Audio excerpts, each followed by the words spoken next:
अटल कला साहित्य मंच के सभी सदस्यों को मैं प्रणाम करती हूँ। मैं रीना पांडे, रांची झारखंड से अपने सभी श्रोताओं को भी प्रणाम करती हूँ। आज मैं एक प्यारा सा कृष्ण भगवान का सोहर लेकर आई हूँ। आइए इसे सुनते हैं। अगर अच्छा लगे तो लाइक, शेयर, कमेंट और फॉलो ज़रूर करें। धन्यवाद। आइए इसे सुनते हैं। कहवा में जनम कन्हैया त कहवा में खेल ले हो। कहवा में जनम कन्हैया त कहवा में खेल ले हो। ललना छवही दिन के कन्हैया त मुरली बजावे ले हो।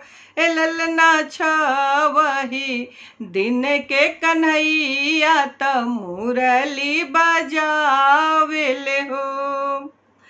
मथुरा में जनम कन्हैया त गोकुला में खेल ले हो।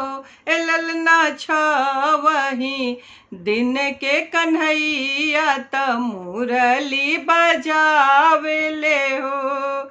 ललना छवही दिन के कन्हैया त मुरली बजावे ले हो।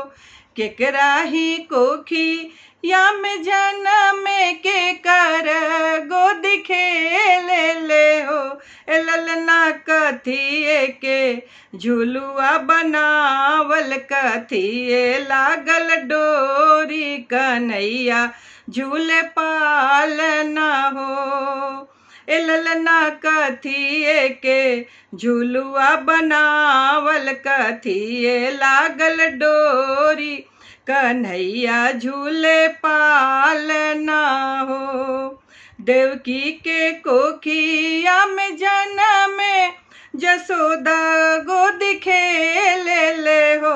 ललना चंदन के झुलुआ बनावल, रेशम लागल डोरी कन्हैया झूले पालना हो। ललना चंदन के झुलुआ बनावल, रेशम लागल डोरी कन्हैया झूले पालना हो।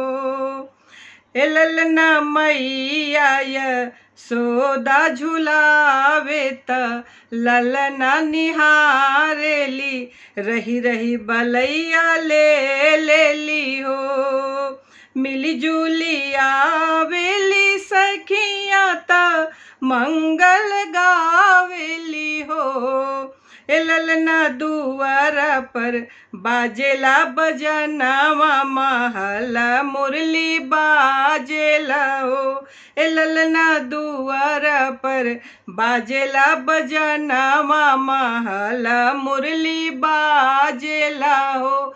ललना छवही दिन के कन्हैया त मुरली बजावेला हो।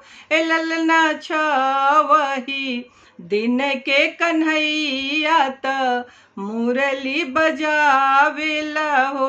ललना छवही दिन के कन्हैया त मुरली बजावेला हो।